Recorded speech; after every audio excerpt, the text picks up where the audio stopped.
Pergunta bem básica, assim, que é uma coisa que eu já ouvi de alunos. Como perguntar? O que perguntar? As pessoas, muitas vezes, elas não entendem o que elas buscam, né? Perfeito. Obviamente, elas não sabem nem o que muitas vezes elas estão fazendo, então elas não sabem o que elas esperam. Mas qual que é um bom caminho de uma estrutura para saber o que pesquisar? Essa pergunta não é boba, Guta. Ela é importantíssima porque acontece isso, assim, ó. A gente vê hoje no Instagram que a maioria das caixinhas é assim: fisioterapia funciona? Não tem resposta. Porque o que da fisioterapia, para quem, para quando, para qual paciente? Então, assim, a gente tem que lembrar que a ciência, quando a gente busca respostas, as respostas são específicas. Então, cada artigo científico vai trazer uma única resposta. E não um compêndio sobre aquela subdisciplina, sobre aquele paciente. Então, por exemplo, vou dar um exemplo que recentemente aconteceu comigo. Foi publicado recentemente um artigo sobre... Por muitos anos, era aconselhado que mulheres grávidas não fizessem exercícios de abdominal, porque a gente sabe que com a gravidez é normal ter um afastamento dos restos abdominais, Sim, fisiologicamente, e depois esse retorno, mas que algumas, eu não vou lembrar a porcentagem correta, mas em torno de 30%, 40% dessas mulheres não há o retorno e permanece a diástase pós-parto. Mas é normal esse movimento acontecer durante a gestação. Tinha premissa por muito tempo que acreditava assim: não, vamos evitar que as mulheres façam abdominal, porque pode ser que aumente ainda mais essa diástase, mais do que o fisiológico. Então, era contraindicado fazer exercícios que forçassem a musculatura do abdominal. E aí foi feita uma pergunta para responder essa pergunta. Então, a pergunta era específica. Era só comparar mulheres que já tinham uma certa diástase lá no terceiro mês de gestação, já medida, tinha uma distância certa. Um grupo foi feito exercícios do assoalho pélvico e da parede abdominal, e o outro grupo não fez. E acompanhou o quanto essa diástase evoluiu e depois, pós-parto, o quanto que foi o retorno disso. Não houve diferença entre os grupos. Ou seja, a pergunta era que seria prejudicial, e não foi. O que aconteceu com as mulheres que fizeram, que não fizeram, aconteceu a mesma coisa.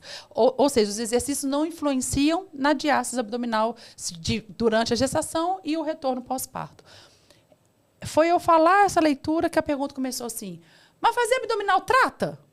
Fazer abdominal reduz pós-parto? E não sei o quê. chove Por milhões de quê? perguntas. O que eles querem? Vamos pegar a mulher grávida. Eu quero saber tudo de abdominal para esse universo da gestação. E não é assim que funciona. Então, a pergunta ela é específica para a população, para a intervenção, para o desfecho que você quer saber e o tempo. Então, essas são as principais... Cada estudo vai responder isso. Então, voltando no exemplo que eu dei, a população do estudo que eu li era grávidas. A intervenção, o exercício abdominal, para o desfecho, se há risco ou não de aumentar essa diástase. O pós-parto já é outra pergunta. O pós-parto, eu já quero saber se a mulher pós-parto já é outra população, ela já não está com o bebê, mas já nasceu.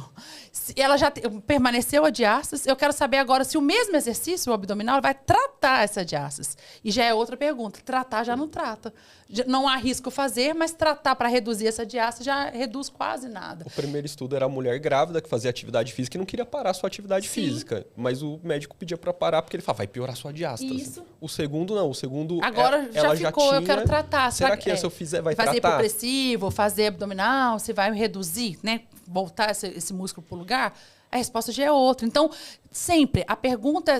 Sempre que você tiver uma dúvida, você para e pensa assim: quem é o meu paciente? Qual é a população? É paciente na ventilação? Qual é a intervenção? Para qual desfecho? Você fala assim, para dispneia, para limpeza brônquica, não sei. Para qual desfecho e para qual tempo? Imediato? Daqui a um ano? Porque tem perguntas que são assim também. Tem muita gente que fala, por exemplo, cirurgia para dor nas costas. Por muito tempo a gente sabe que teve um monte de cirurgia indicada de forma inadequada, mas qual que era o desfecho? Muitos pacientes comparados assim, quem operou, quem não operou. Imediato, a melhora de quem operou, imediato era até um pouco melhor do que quem não operou. Mas ao longo de 6 meses, 1 ano, depois de 1 ano, estavam todos os pacientes iguais. Então, hoje, já se sabe que a cirurgia talvez não precisava ter sido feita, porque imediatamente parece que o alívio da dor é um pouco melhor do que quem não operou, mas em questão de 6 meses já está todo mundo igual de novo. Então, quando você fala isso com o paciente fala assim, o quê? Eu não vou operar, porque isso aqui 6 meses eu operando ou não, vou estar igual se eu tivesse operado, eu não vou correr o risco da cirurgia. Então, é importante o tempo também. Então, o estudo, cada estudo vai responder a uma pergunta específica. Então, a gente tem que saber qual é a pergunta e que dessa pergunta a gente escolhe principalmente a população e a intervenção como palavras-chave para fazer a busca e a combinação delas para encontrar os artigos. E aí, na seleção do título ali, você fala assim, esse aqui responde essa pergunta. Aí eu pego ele, analiso e eu olho se aquele estudo serve para a minha tomada de decisão. Como eu olho isso? Se o meu paciente é semelhante à população incluída naquele estudo. Se a minha população é totalmente diferente, aqui era agudo e o meu paciente é crônico, então vamos buscar um artigo de crônico, porque esse aqui respondeu para o agudo e não é o meu paciente. Então, é muito específico. O que eu percebo, a galera acha que o artigo vai ser um livro, que vai responder tudo sobre aquela condição, tudo sobre ventilação mecânica, e não é assim. Então, é bem específico daquela dúvida específica que você teve no consultório. Sabe qual é a sensação que eu tive aqui com a resposta dela? Que cada uma dessas perguntas como se fosse uma lanterna. Mas quando ela fez esse panorama, nessa explicação, foi incrível essa explicação, como se ela tivesse acendido a luz da sala inteira, assim, e tudo começa a fazer muito mais sentido. E com certeza para os espectadores também, é tão simples. É simples, né? É tão não simples, é uma construção tão... Que faz tanto sentido, né, na lógica da coisa, mas que a gente está muito focado na lanterninha, né? O que é isso aqui? Mas espera aí, tem todo um cenário em volta disso. Que você está iluminando na mesa, tem outras coisas em volta dessa mesa que tem que ser levado em consideração. Nossa, adorei sua resposta. Isso aqui, eu vou pegar esse corte aqui, eu vou postar toda semana no meu Instagram, gente.